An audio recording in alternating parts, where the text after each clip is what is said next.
cordial saludo a las personas que sintonizan este canal. Como siempre, un placer estar junto a ustedes. Aquí les habla Ivo Hernández y venimos con más libros y más reseñas de libros.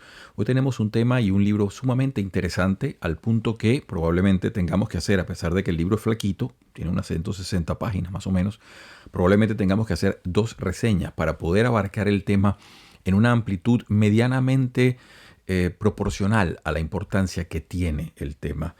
Se los muestro ya sin mayor prolegómeno para que veamos de qué se trata esto y qué es lo que vamos a estar discutiendo en las próximas emisiones. Aquí está el tema. Joseph Pérez, ahí lo pueden ver ustedes, es de la editorial Austral, Historia de una tragedia, la expulsión de los judíos de España. Es un libro bastante económico, usted puede adquirirlo si tiene la oportunidad, relativamente por poco dinero, pero es un libro sustantivo, muy interesante la cantidad de tesis que nos presenta Pérez y que nos van a llevar a discutir un tema que, si bien tiene un punto focal, dice, bueno, ¿qué fue lo que pasó? Bueno, en el año 1492, un año que es de un giro de importancia enorme para España, en ese año, el 31 de marzo, se firma un decreto que va a poner fin a la permanencia de los judíos en la península ibérica, al menos en el lado de España. Portugal hará lo propio después. Lo importante acá es que a partir de allí empiezan a contar los días de forma regresiva para el 31 de julio, sacar completamente a todas las comunidades judías que se encontraban allí, que no se habían convertido al cristianismo, y luego se les da un lapso de 10 días, total que el 10 de agosto termina siendo la fecha final de todo esto. Eso es el hecho. Ahora, para poder hablar de esto con alguna propiedad, tenemos, al igual que lo hace Pérez también, que volver la mirada por lo menos unos 1200 años antes, que es prácticamente la fecha cuando podemos empezar a certificar la presencia de comunidades organizadas judías en la península ibérica. Como ustedes pueden ver, el tema en sí mismo nos va a llevar por distintos derroteros para medianamente poder ofrecer un análisis adecuado a lo que el libro plantea. Empecemos por lo primero de todo. Yo hice una especie de pequeño índice, se los voy a leer para que podamos entonces discutir los temas fundamentales, y se los leo y lo que pretendo hacer en esta audición para luego dar entonces cabida ya a la lectura de los textos de Joseph Pérez, perdonen ustedes. En la parte 1, que es esta primera reseña, digo, bueno, el primer tema es Joseph Pérez, vamos a hablar un poquito de su vida, quién fue este personaje. Luego, los primeros asentamientos de los judíos en la península ibérica. Esto es sumamente interesante porque tenemos ya estudios fehacientes que nos dan a ciencia cierta las coordenadas histórico-temporales de cuando se dieron estos primeros asentamientos. Luego vamos con los visigodos, también un poco al compendio legal de Alarico en el siglo V y VI. Las personas que conozcan un poco de historia del derecho y de derecho romano sabrán un poco más de esto. Es interesante por las regulaciones y las limitaciones que le daba a la comunidad judía. Luego arrianismo y la conversión al catolicismo de Recaredo, un tema sumamente importante que vamos a ampliar luego. Los reyes visigodos, los cuales Recaredo fue uno. También vamos a hablar un poquito de Sisebuto, que vino como 2 o 3 reyes después de Recaredo, fue sumamente estricto en la persecución de los judíos. Luego la entrada del Islam en la península ibérica del año 711 con Tarik, y es muy interesante lo que vamos a ver allí. Luego tenemos que saltar directamente hacia el fin del califato de Córdoba, pasamos directamente al siglo XI, del siglo VIII al siglo XI, y ahí vamos a hablar sobre todo porque si usted quiere ampliar un poco más puede ver lo que hablamos en Barbastro y toda la situación del siglo XI, de los reinados de las taifas. Ahí vamos a hablar un poco de eso, el fin del califato de Córdoba, los reinados de las taifas. Luego pasamos al punto 8 con el aristotelismo en la comunidad judía, agnosticismo por una parte y radicalización por otra. Esto por las discusiones filosófico-teológicas que estaban planteando diversos destacados intelectuales de la comunidad judía como Ibn Gabirol, Moshe ben Maimón, etc., ¿no? Luego las invasiones almorávides primero y almohades después, y su reinado en la península ibérica. Ahí vienen entonces las conversiones forzadas, y los almohades obligan entonces a los judíos a conversión o muerte, por lo cual se produce la primera gran migración interna dentro de la península, donde los judíos dejan de hacer vida en Al-Ándalus y pasan a los reinos cristianos que estaban ubicados hacia el norte. Eso es muy interesante. Luego miramos un poquito el siglo XII, siglo XIII, la prohibición de tenencias de tierras, una cantidad de edictos que se dieron.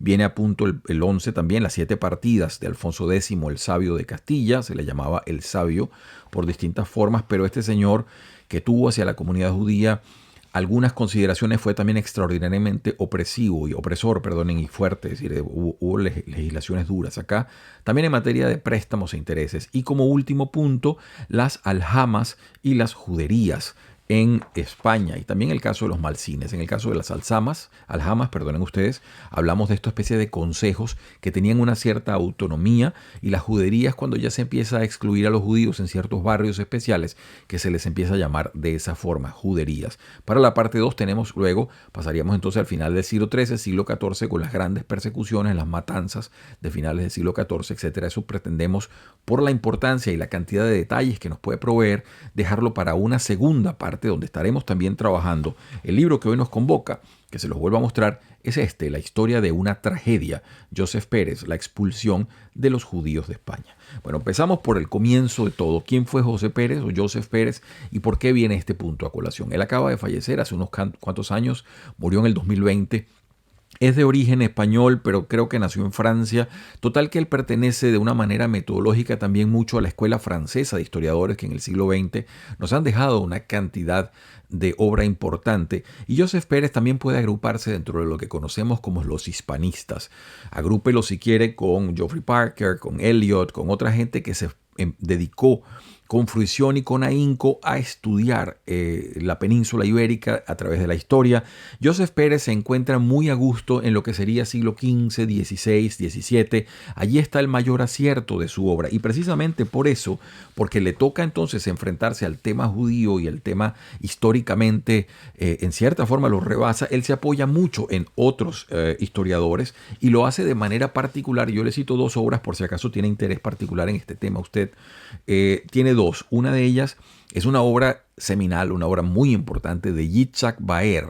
Este es un libro que se llama La historia de los judíos en la España antigua. Creo que existe una traducción al español, el original está en inglés.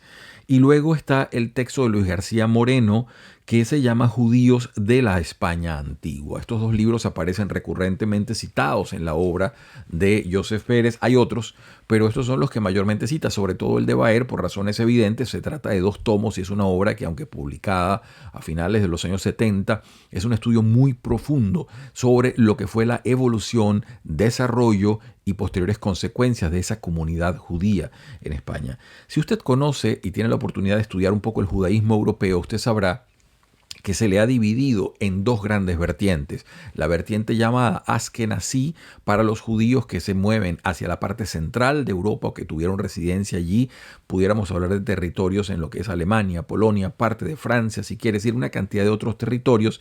Casi todos ellos además vinculados por un idioma que es una variante de un dialecto medieval alemán, que es el Yiddish, un idioma que incluso hasta ahora se conserva, y buena parte de los judíos de distintos países que provienen de esa zona originalmente tienen ese idioma. Luego están también los judíos llamados sefaradíes, y esa palabra sefaradíes tiene como ancla la palabra sefarad. Sefarad ha venido a ser utilizada como decir España, pero el origen es incluso un poco más curioso. Si usted tiene la oportunidad de acceder al llamado Antiguo Testamento o a la Biblia judía, el Tanakh, usted verá que uno de los profetas menores, Abdías, es un librito pequeñito. Abdías dejó algo así como 25 versículos. Dentro de esos 25 versículos, casi al final, en el 20 o el 21, aparece nombrada Sefarad, de una manera un poco críptica, porque no se sabe exactamente qué quiere decir. El punto es que en la evolución de esa palabra, Sefarad vino a indicar algo así como Finisterre en la situación del Imperio Romano, ese extremo, ese punto final que en cierta manera también simbolizaba la península ibérica. ¿Y por qué les digo esto? Bueno, porque los primeros asentamientos de judíos de los que se tiene fe cierta empiezan a suceder ya masivamente, aparte de alguno esporádico que puede haberse dado, ya a fe cierta luego de la destrucción del Templo de Jerusalén por las legiones de Tito en el año 70-71 después de Cristo. Es decir, cuando eso sucede, empieza la emigración masiva a distintos puntos.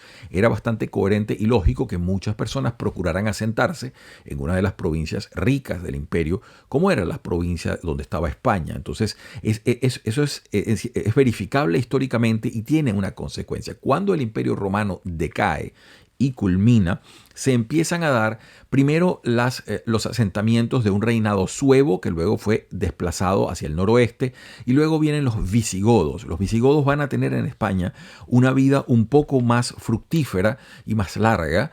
Ahí va a haber diversos reyes. Visigodo, por cierto, la palabra, le hago un pie de página aquí, la palabra, por ejemplo, en otros idiomas, en alemán, por ejemplo, se les llama los godos del oeste, es decir, Westgoten. Estas personas, que son los godos del oeste, van a establecerse en la península ibérica con bastante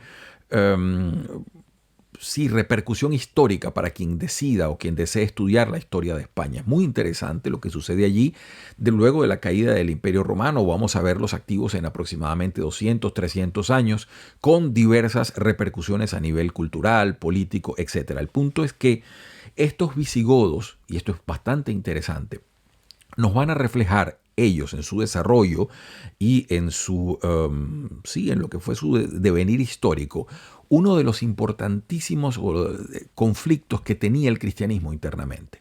Cierro pie de página aquí y hablamos un poquito de eso. Luego de morir Jesucristo y esos años turbulentos del primer siglo después de la muerte de Jesucristo, para los cristianos muerte y resurrección, para los demás simplemente la desaparición del líder de esa secta en ese momento, aparece un personaje carismático que va a ser Saulo de Tarso, que se va a denominar como Pablo, y va a decir que él es el 12º de los apóstoles, tomando el lugar de Judas, ¿no? Entonces este sujeto, que es realmente quien funda el cristianismo, porque lo pone en papel y lápiz, es decir, lo pone en escrito, empieza con las cartas y las fundaciones de iglesias, por una parte a cimentar la historia del cristianismo y por otra parte a exportarlo. Entonces el cristianismo empieza a tener vida. Esos primeros siglos, desde el siglo I hasta el siglo III o IV, van a ser muy turbulentos hasta que el cristianismo llega a ser la religión oficial del imperio, pero va a haber una cantidad de heterodoxias, es decir, de interpretaciones de distintos tipos de personas. Una de ellas es uno de los intelectuales, se puede decir así, del siglo II, siglo III, que es muy interesante y que se va a llevar un montón de gente consigo, es Arrio, con lo que se va a hacer conocido como el arrianismo. El arrianismo, que es una interpretación particular que no aceptaba aquello del Dios uno y trino que manejaba la Iglesia de Roma, etc., va a tener influencia en distintas partes de esa enorme cuenca mediterránea. Dentro de ella, casi toda la élite visigoda era arriana, mientras que el pueblo llano era o seguía los dictámenes de la Iglesia de Roma. Esto va a producir tensiones internas de diverso tipo hasta que uno de los reyes visigodos, de una forma pragmática, simplemente asume y dice, bueno, yo me convierto al catolicismo. Esto, de una manera sencilla, revierte enorme cantidad de implicaciones. ¿Por qué? Porque las comunidades judías que estaban asentadas en la península ibérica eran una de esas minorías que estaban allí, pero ante las divisiones que tenía el cristianismo primitivo, sufrían menos porque el cristianismo estaba demasiado ocupado en luchas intestinas como para ocuparse de problemas con otras comunidades. Cuando el cristianismo se empieza a homogeneizar bajo el triunfo de la ortodoxia romana, es decir, de la iglesia romana, y esa doctrina es la que se impone al final como la doctrina oficial, entonces pasa el judaísmo a ser prácticamente una de las poquísimas, sino la única minoría disidente de esa alineación que se estaba produciendo entre el liderazgo de los reyes visigodos, ahora convertidos al catolicismo, y la Iglesia de Roma, que está aumentando su égida de poder sobre los distintos territorios de personas que estaban siguiendo su doctrina, siguiendo sus dictámenes. Esto es muy interesante verlo, porque va a tener enorme cantidad de repercusiones jurídicas, doctrinales, políticas, etc. Además, hay que recordar que los judíos de España estaban siendo legislados bajo el Código de Alarico.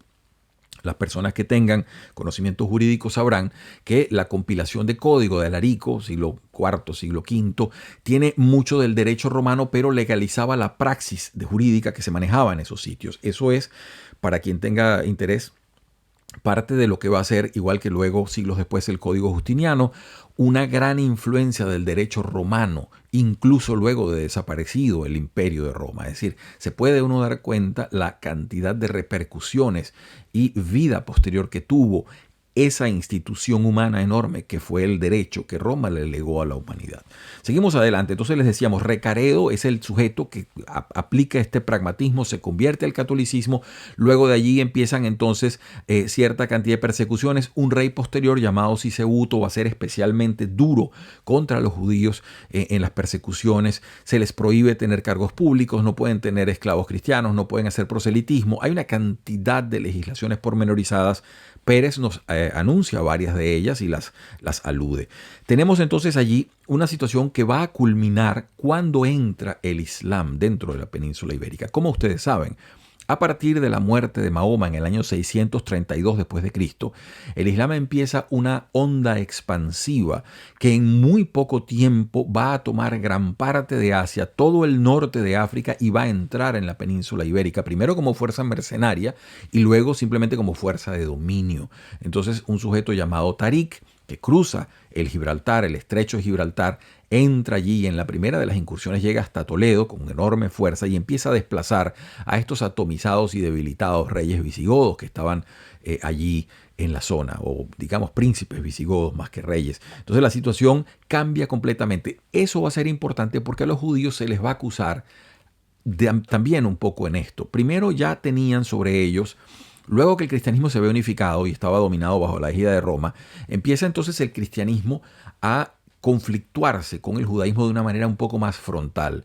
Tanto así que lo procura desplazar, procura convertirlo, desplazarlo, etc. Fíjense ustedes, hay elementos importantes. El cristianismo además se ve a sí mismo como la religión, y esto prácticamente hasta el siglo XX duró, hasta el Concilio Vaticano II se veía como la religión que había logrado las revelaciones que estaban anunciadas a Abraham y a toda una cantidad de profetas anteriores. Entonces, es esa validación, además del hecho que el cristianismo sostenía sobre sí mismo la apropiación de la Biblia judía, que la empieza a llamar no Tanakh o Biblia judía, sino Antiguo Testamento, en razón que el cristianismo produce el Nuevo Testamento, que tiene una cantidad de simbologías. Incluso cuando usted estudia, por ejemplo, los textos que dan en los evangelios canónicos, nos hablan de la muerte de Jesucristo, se dice que el momento en que Jesucristo expira se rompe el velo del templo. Eso tiene una simbología dentro del judaísmo, porque había partes donde solamente el sumo sacerdote podía entrar. Entonces, ahí ya empieza usted a darse cuenta que el cristianismo se empieza a apropiar, fuera de que esto sea cierto o no, se empieza a apropiar de una cantidad de elementos diciendo nosotros somos la religión que está validando con la presencia del Mesías, que fue anunciado desde Isaías en adelante, estamos validando todos esos preceptos. Por supuesto, el judaísmo no aceptaba eso, no lo veía así, lo veía completamente de otra manera. Pero es muy interesante para poderlo ver. La primera acusación pende entonces allí sobre el pueblo deicida, el pueblo que entregó a Jesucristo, etcétera, etcétera. Y la segunda, que en España lo va a perseguir como una acusación permanente, es de no haber confrontado las invasiones árabes. Hay que entender que muchas de estas comunidades judías estaban viviendo situaciones de opresión fuerte con los visigodos y que cuando vieron a los invasores que estaban viniendo, simplemente se abstuvieron probablemente de actuar. Eso tiene una coherencia histórica posible. El punto es que estas fuerzas omeyas, unidas a tropas berberes del norte de África, etc., toman gran parte de la península y comienza entonces la convivencia o vida de los judíos en Al-Ándalus. Esto va a tener allí una cantidad de momentos mejores o peores según las circunstancias. Y les decía, ahí hacemos el salto al fin del califato de Córdoba, que es una cosa que en sí mismo tiene un desarrollo muy fascinante y muy interesante. Yo tengo que saltarlo para poder seguir la hilación de lo que dice Pérez acá. Cuando culmina el califato de Córdoba, culmina en una atomización de una cantidad de reinos, nosotros pudiéramos decirle reinos feudales. Y entonces allí los judíos que estaban en distintas partes empiezan a tomar cargos importantes, sobre todo porque eran personas que se manejaban en diversas culturas, habían absorbido todo el bagaje enorme que traía el Islam, lo cual también revierte o nos lleva a una impronta filosófica de primer nivel que venía desde las grandes escuelas, las grandes madrazas de Bagdad, las escuelas de traducción que habían heredado todo el aristotelismo, todo el platonismo que se había olvidado en Europa desde prácticamente el siglo III, siglo IV, cuando el cristianismo pasó tabla rasa y desplazó casi todo ello, tomando algunas cosillas, pero dejando el resto simplemente como perdido. es desde los árabes de donde venimos nosotros a recuperar eso por vía de toda esa inmersión cultural y la obra de una cantidad de autores. Hay también autores intelectuales judíos que se apropian de todo ello y empiezan a estudiarlo. Estoy hablando de Ibn Gabirol, estoy hablando de, por ejemplo, Moshe Ben Maimón. Estos son tipos que estudiaron a Aristóteles fuertemente y accedían a Aristóteles precisamente por todas esas obras que les llegaban, porque ellos eran fluidos en la cultura árabe también. Entonces, les decía, eso es importante. Luego de ello, hay que entender una cosa. Luego de que esas taifas, esos reinitos pequeños, ellos estaban en permanente conflicto. Esa es, por cierto, pie de página aquí, esa es, por cierto, la época del Cid.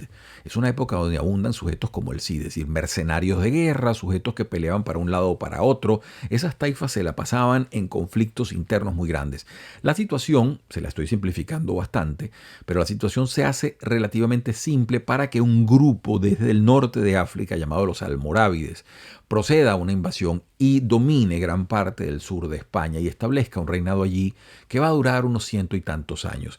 Ellos fueron relativamente estrictos. Luego viene otra invasión de otro grupo llamado los almohades, que van a ser mucho más radicales, mucho más estrictos en términos religiosos y que van a conminar a los judíos a conversión al Islam o muerte, en cuyo caso se produce una de las primeras grandes manifestaciones de desplazamiento en donde los judíos, y así lo dice Joseph Pérez, dejan el Andaluz, es decir, se van de allí y se van hacia los reinos españoles del norte, los reinos católicos del norte o cristianos del norte, como lo quiera ver.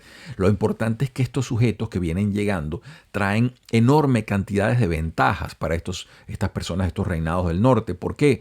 Porque traen primero bienes de fortuna, traen oficios, casi todos ellos tenían oficios y eran bastante destacados. No solamente banqueros y prestamistas, que siempre es la etiqueta barata con la cual se asocia el judaísmo en Europa. No, los había de todo tipo de oficios y estos sujetos van para allá y además casi todos eran fluidos y muy conocedores de la cultura árabe, de manera que se convierten, gran parte de ellos, también en formas de embajadores, amanuenses, distintos cargos para facilitar la comunicación entre esas dos grandes culturas.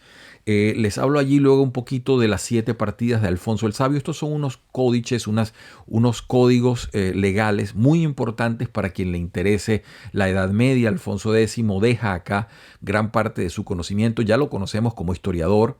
En este caso viene un refrendamiento legal importante que se saca, pero que aparte de regular ciertas cosas de los préstamos y del interés, etcétera, es duro contra los judíos. Y un punto final, que sería para nosotros acá, es la creación y mantenimiento de las aljamas. Aljamas van a ser como esta especie de consejos de ancianos, en donde van a tener una relativa autonomía para legislarse, para mantener escuelas judías, para mantener las sinagogas, para mantener una cantidad de legislación interna de la comunidad. Sin embargo, cuando había que aplicar penas jurídicas importantes, se acudía a las autoridades cristianas. De manera que la aljama, en ese sentido, cuando había que proceder a una pena mayor, había que consultar con las autoridades cristianas. Pero, sin embargo, había una enorme capacidad de autonomía, esto considerando que también pagaban muchos impuestos, etcétera, etcétera. Es decir, es importante. Y las juderías son estos barrios en los cuales se empieza a aislar la comunidad judía en ciertas ciudades y que van a tener un momento de eclosión ya a finales del siglo XIV cuando se les empieza a atacar. Ya se venía en algunos síntomas y esto lo explica Pérez de una manera muy interesante.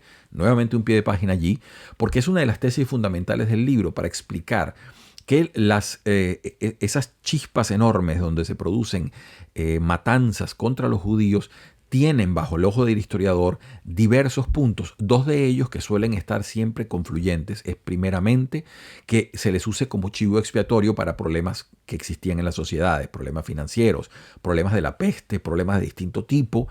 Y luego además, esa sería la primera categoría, luego que haya autoridades, reyes débiles que no pueden proteger a sus minorías, etcétera, etcétera. Entonces, Pérez utiliza acá mucho el análisis histórico. Vamos a ver si podemos exponer algo de ello y eso como primera medida. Yo creo que con esto estamos prácticamente concluyendo todo este punto. Voy a pasar a darle la palabra. Estamos un poquito, todavía tenemos tiempo. Es decir, tengo bastantes notas marcadas que quiero compartir con ustedes.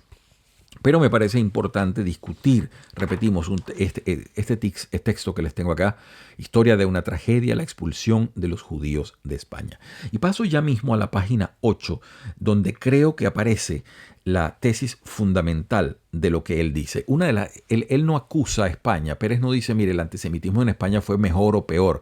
Fue utilizado por muchos enemigos de España para ponerlos como los sujetos que vaciaron el odio contra una comunidad, etcétera, etcétera. Pero Pérez lo sitúa en términos de lo que serían sus epígonos o lo que serían la situación de los otros países en Europa en ese momento. Y dice así en la página 8.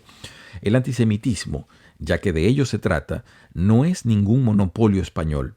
Se desarrolla en toda Europa casi con las mismas formas, incluso la expulsión, casi por los mismos años, lo cual induce a pensar que en todas partes tenía causas parecidas. Si algo llama la atención en el caso de España, es la fecha tardía de la expulsión. Los judíos han sido desterrados de Inglaterra en 1290, Francia pensó hacer otro tanto en 1306, pero se retrasó la medida hasta 1394.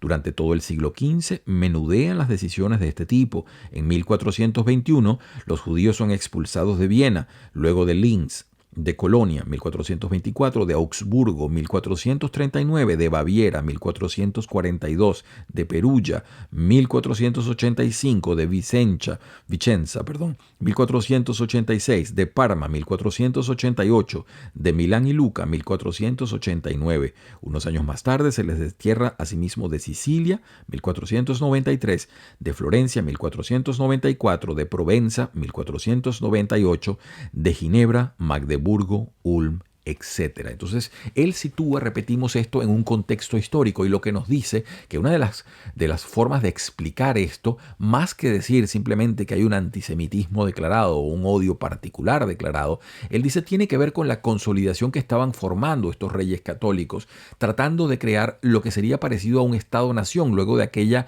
heredad atomizada a la cual llegaran ellos cuando se casaban en 1474. Es decir, tratar de coincidir en unos territorios bajo un dominio real que tuviesen además un idioma. Recuérdese, por cierto, 1492 es también el año de la gramática de Nebrija, lo cual produce la consolidación importante del castellano como lengua ya de España. Entonces, esa primera medida. Luego, tener los territorios bajo una autoridad, luego que habían expulsado a los moros de Granada. Entonces, se empieza a dar la cimentación de esa nación al estilo de cómo van a ser luego las naciones europeas. Y para ello era necesario también un arbotante, un punto, un eje, que era la religión. Hoy en día la religión y el Estado están completamente separados y es sano que sea así. Pero fíjense ustedes, durante mucho tiempo en Europa, en los siglos XV, XVI y XVII, imperó el principio cuius regio, eius religio. Es decir, la religión del príncipe debe ser la religión del pueblo. Y eso cimentaba, repetimos, esa especie de unidad autonómica que entonces convertía a ese territorio en una nación. Como entendemos hoy en día ello. Esos son conceptos políticos sumamente interesantes. Hay quien dice, y Pérez es uno de ellos, que lo que los reyes católicos buscaban era justamente eso. Si lo lograron o no se puede discutir y la forma como lo hicieron, eso es también discutible. Pero él trata de decir y ponerlo en perspectiva, bueno, estos señores no era que eran especialmente antisemitas o eran especialmente antijudíos, no. Por cierto, otro pie de página con la palabra semita, muy interesante. Esa palabra que hoy en día se utiliza ampliamente para designar el odio irracional, absurdo contra comunidades judías en diversas partes del mundo. Realmente esa palabra semita viene de la filología, como muchos otros términos, y viene porque en el siglo XVIII se empezaron a estudiar familias de lenguas, ¿no? Y entonces se agruparon una cantidad de lenguas que tienen ciertas afinidades, ciertas simetrías, puntos comunes, y se les llamó semitas, lenguas semitas, en oposición a otras lenguas que existían, otros grupos de idiomas. Lo interesante es que cuando en el siglo XIX se empieza a hacer el trasvase absurdo, a pretender hablar de razas y todo aquello, se empezó a hablar entonces de razas semitas. Esto tiene el origen en la Biblia, si usted conoce, en el Antiguo Testamento, cuando se habla de Sem, Cam y Jafet. Sem es justamente de donde viene la palabra semita, el origen de allí. El punto es que lo interesante para nosotros es que ese término ha pervivido, si bien entonces ha tenido una deformación temporal para designar entonces hoy en día el odio hacia una comunidad en particular. Entonces sigo adelante les quería leer antes de seguir a nada para que fíjense ustedes lo que sería el punto basal de toda nuestra discusión, lo que sería el edicto justamente. Yo les decía que el edicto se firma el 31 de marzo de 1492. Eso es historia, es decir, aquí no hay opiniones al respecto. Se sabe que existen tres versiones. Está la versión, creo que es la versión castellana, está la versión de los Reyes, hay una versión de Aragón, me parece, no estoy seguro, ya se las voy a citar con propiedad del libro de Pérez. Lo interesante es que se supone que, recuérdese, 1492, cuatro años antes, 1400, disculpen ustedes, varios años antes, no 4, 12 años antes, 14 años antes, se había formado el Santo Oficio. Entonces, los primeros inquisidores datan de 1480. Aquí viene una figura a tener enorme preponderancia en cuanto a la política que se va a manejar en la persecución religiosa, que es Tomás de Torquemada, que va a ser el inquisidor mayor y va a empezar a nombrar una serie de inquisidores. Estos sujetos van a tener mucho que ver, y Torquemada mismo se supone que es quien pasa uno de los bocetos primeros que le llegan a los reyes y que luego, de forma un poco modificada, pasa a ser el edicto que se firma y que se dice, bueno, a partir de ahora hasta el 31 de julio tienen capacidad para salir, 4 meses, y luego se les da una elasticidad mayor, unos 10 días más para que puedan irse. Fíjense ustedes, tengo acá en la página 108 para empezar esta discusión. Y dice lo siguiente: del decreto de expulsión que se presenta bajo la forma jurídica de una provisión real, se conocen 3 versiones. Una del inquisidor general Torquemada, fechada en Santa Fe el 20 de marzo, o sea 10 días antes que el texto oficial de los Reyes, y dirigida al obispo de Gerona. Otra, firmada en Granada el 31 de marzo por don Fernando y doña Isabel, válida para la corona de Castilla. Y una tercera, mucho menos conocida, también fechada en Granada el 31 de marzo, pero con la sola firma de don Fernando, y válida para la corona de Aragón. Recuérdese, y esto acá tenemos los libros de Fernando II de Aragón para quien le interese el tema, que estos dos reyes, a pesar de que se manejaban con una simbiosis importante en cuanto a la idea de poder, ellos fueron siempre reyes cada uno de su reino. Es decir, Isabel fue siempre la reina de Castilla, Fernando fue siempre el rey de Aragón y es realmente su nieto, Carlos I de España, Carlos V de Europa, quien empieza a heredar todo eso en conjunto. Pero ellos manejaron esto y fíjense que firman los edictos de manera separada, uno válido para la corona de Castilla, otro válido para la corona de Aragón. Es muy interesante eso, ¿no? Y estaba también el texto de Torquemada. Les leo un pedacito del análisis que hace Pérez acá, aprovechando que quizás podemos permitirnos 2 reseñas sobre un tema tan interesante. Estoy en la página 109. Entre las 3 versiones se notan variantes significativas. La de Torquemada y la castellana se limitan estrictamente al terreno religioso. No contienen ninguna alusión a la usura. La versión de Torquemada es más injuriosa. En ella se acusa a los judíos de burlarse de la ley de los cristianos y de considerar a estos como idólatras, expresiones que no recoge la versión castellana. El decreto de Torquemada añade 9 días más al plazo fijado para la expulsión, fines de julio. Esos 9 días se cumplirán efectivamente, aunque no figuren en las 2 versiones posteriores, la castellana y la aragonesa, la cual confirma aún más el protagonismo de la Inquisición. La versión aragonesa es la más dura de las 3, incluso en la forma.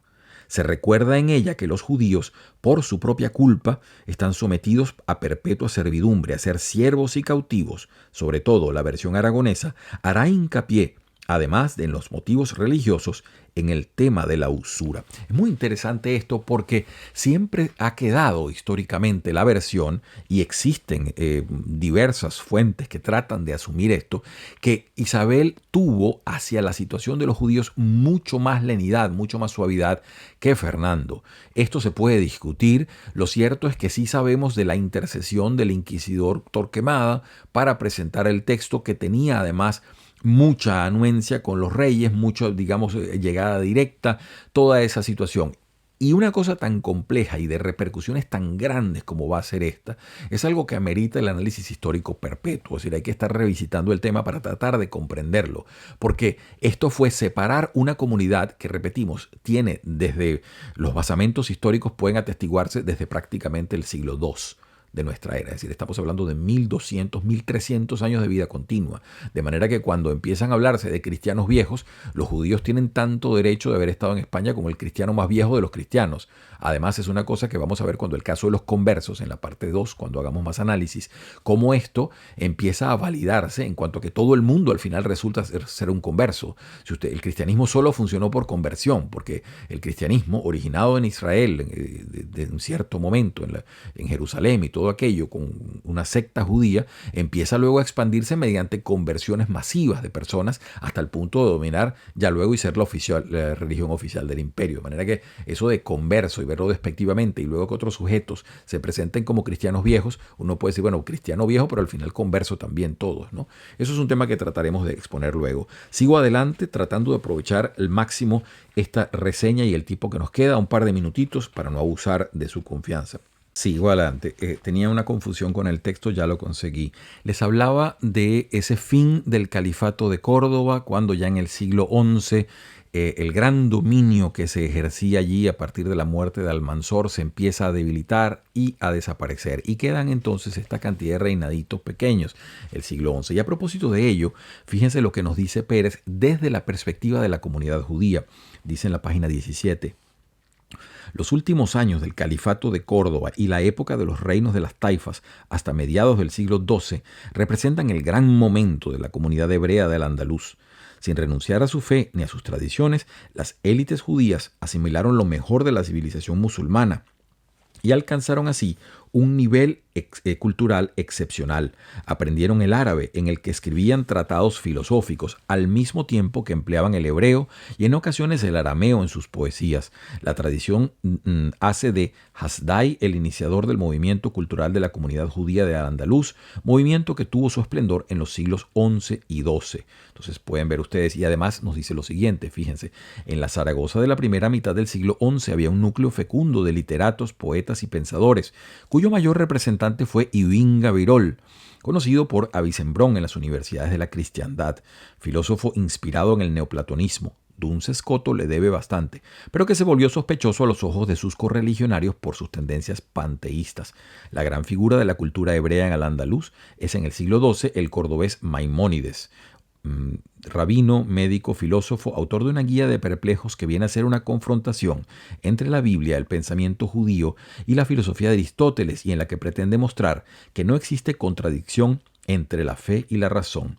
Santo Tomás, Alberto el Magno y otros varios autores de la Europa cristiana leyeron su obra y se inspiraron en ella. Es muy interesante esto porque nos puede mostrar que acá estos intelectuales, Gabirol, Moshe Ben Maimón, etc., ellos eran portadores de todo lo que había rescatado la cultura árabe, que no era más nada sino aquella herencia vieja de la cultura griega del helenismo que expandieron las tropas de Alejandro Magno y que desperdigaron por todas partes de Asia, que las recibió aquel judaísmo mucho antes del siglo III antes de Cristo, y que recibió gran parte, y que ahora nos estaban retornando a Europa por vía de la civilización musulmana, todo aquello. Por supuesto, Aristóteles y la filosofía aristotélica, el neoplatonismo y el platonismo también, representaban para las doctrinas religiosas monoteístas un gran reto.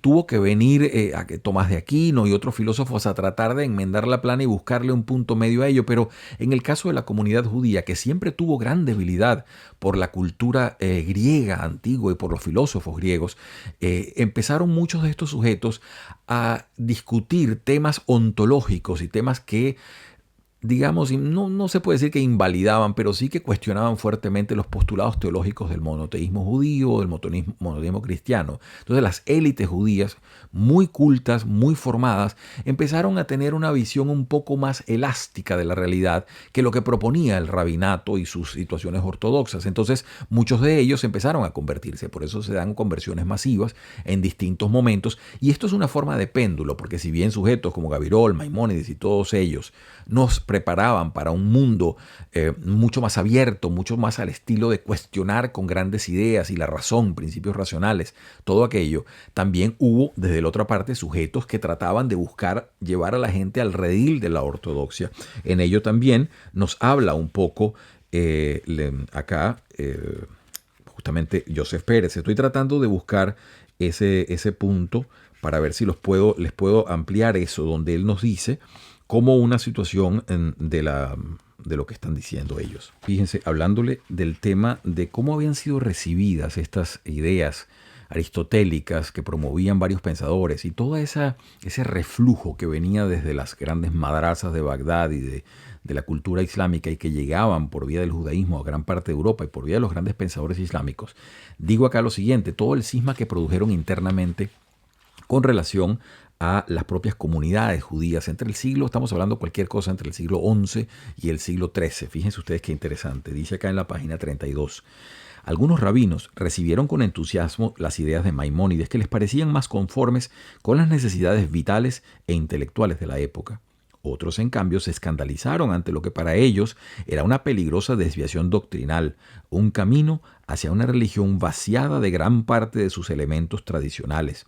Estos se aferraban a la letra de los viejos textos y de las prescripciones en ellos contenidas, por considerar que la lectura prematura de ciertos autores podía entibiar la fe de los jóvenes inexpertos. Un rabino catalán, Rashba, más conocido por el nombre de Adret, prohibió el estudio de las cuestiones metafísicas de los libros griegos, concretamente los de Aristóteles, o de obras sobre ciencias naturales antes de los 25 años, ni en árabe ni en traducciones. Y se ve que este señor Adret, este rabino, se asustó pues cuando viendo estas cosas y se están perdiendo las tradiciones. Y esto es algo que lo vamos a ver en el judaísmo en diversos momentos, ¿no? Estos sujetos que tratan de volver a la ortodoxia, mientras que algunas clases intelectuales empiezan a tomar esto de una medida un poco más elástica, porque le pasa como a todos los monoteísmos anclados a un libro, ¿no? El mundo va cambiando, el libro se queda estático, entonces es muy difícil explicar un mundo polivalente y complejo en relación a los dictámenes que fueron escritos hace miles de años, ¿no? Entonces, fíjense ustedes, les digo más en la página 33. La reacción de Adret vino a reforzar las corrientes pietistas que se desarrollaban en las aljamas, que era donde se discutía todo esto, esos consejos judíos, ¿no? Muchos judíos, en efecto, se escandalizaban ante la actitud de los judíos de corte que encontraban en las ideas de Maimónides, tal como ellos las interpretaban, una justificación a su conducta. En reacción contra esta actitud se desarrollaron unas corrientes místicas y pietistas que hasta cierto punto pueden compararse con lo que pretendían en el mismo momento en la sociedad cristiana las órdenes mendicantes de dominicos y franciscanos, es decir, un retorno a unas formas de piedad más rigurosas y tradicionales, cumplimiento de la ley en todos sus aspectos, ningún compromiso con el concepto gentil de la vida, con el racionalismo filosófico. Entonces ustedes pueden ver ahí que Adret lo que estaba haciendo, y él decía, bueno, lo estamos viendo también en otras órdenes cristianas que aparecían, como el caso de los franciscanos, de los dominicos, órdenes que luego empezaron a tener una vida propia, pero que al principio abogaban justamente por eso, por una vuelta a la humildad, etcétera, y un apego mayor a la religión. Sumamente importante poder ver esto de forma paralela para ver cómo se estaba desarrollando esa comunidad, repetimos, esa comunidad judía que hacía vida desde comienzos prácticamente de nuestra era, siglo I, siglo II, en España, y que tuvo siempre que adaptarse a los vaivenes. Pérez, además, y lo vamos a tratar de argumentar posteriormente, es uno de los que dice que nunca hubo esa convivencia de la cual algunos románticamente hablan. No, realmente dice hubo dos culturas y los judíos lo que hacían era adaptarse a una u otra según fuere el caso. Y les decía que luego de esas taifas atomizadas, cuando por fin entran los almorávides primero y luego los almohades, que obligan entonces ya a los judíos confrontados en siglo XIII, los confrontan con conversión o muerte, se produce entonces la primera gran migración. Y entonces muchos de los judíos, y él dice, es el fin de la vida judía en el Andaluz, se van entonces hacia los reinos cristianos del norte. Y con ello pienso cerrar esta reseña, porque él dice acá, los judíos en la España cristiana, así titula justamente eso, y dice, para los reinos que estaban en el norte, esos reinos cristianos, bastante más primitivos y sin acceso a todo este bagaje cultural musulmán del que les estoy hablando, la migración que se les produjo fue de enorme importancia. Y paso a leerles los argumentos que él da en la página 20, y dice lo siguiente: los judíos, o por lo menos su élite social, representaban a este aspecto, el aspecto de la migración, ¿no?, tres ventajas apreciables. Muchos de ellos estaban especializados en el comercio y la artesanía y por lo tanto se encontraban en buenas condiciones para fomentar e impulsar la vida económica en unos territorios todavía relativamente poco desarrollados. Segundo punto, algunos poseían bienes inmobiliarios y una fortuna que les capacitaban para adelantar a los soberanos las grandes sumas necesarias para financiar nuevas conquistas. Y tercer punto, y no menos importante, ¿no? Dice, además, hablaban y escribían árabe, lo cual les convertía en intermediarios y auxiliares de singular eficacia para los contactos con las poblaciones musulmanas, sometidas a los reyes de las taifas. Es decir, sumamente interesante esto, lo que estamos viendo, porque para estos reyes cristianos esto fue ganar. Esto fue que les llegó una gente formada en oficios con capital propio y además multilingüe. Entonces esto era realmente muy bueno. Y ahí se produce una nueva etapa en la cual las comunidades judías dejan al andaluz, pasan a los reinos cristianos y empieza un desarrollo nuevo de ese tipo de vida junta que tienen que hacer. Y fíjense un punto, y con esto cierro esta reseña, que yo no lo sabía y me ilustró bastante, está en la página 20 también, y dice lo siguiente: sabemos que fue un judío, Yosef ibn Salomón ibn Shoshan, quien adelantó a Alfonso VIII las cantidades necesarias para la expedición que iba a culminar con la victoria de las Navas de Tolosa en 1212.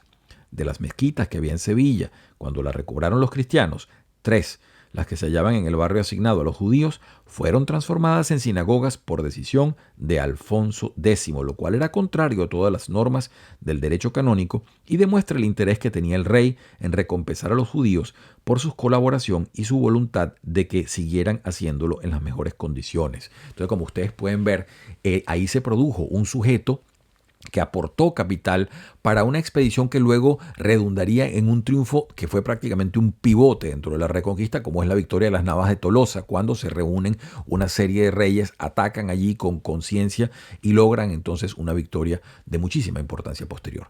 Pretendemos entonces seguir con este libro, si ustedes nos lo permiten, una segunda reseña, porque todavía nos falta tela que cortar y temas que discutir, a pesar de que el libro es flaquito, les decía, tiene 160 páginas, la historia de una tragedia, la expulsión de los judíos de España. Si nos acompaña, pretendemos hacer la segunda para discutir las últimas partes que nos quedan, que vale la pena, sobre todo con el texto que nos provee Joseph Pérez, un historiador hispanista recientemente fallecido y de una importancia bastante radical o grande para abordar este tipo de fenómenos, sobre todo en lo que es su punto, que es el siglo XV, XVI, etcétera, y las consecuencias de esta expulsión.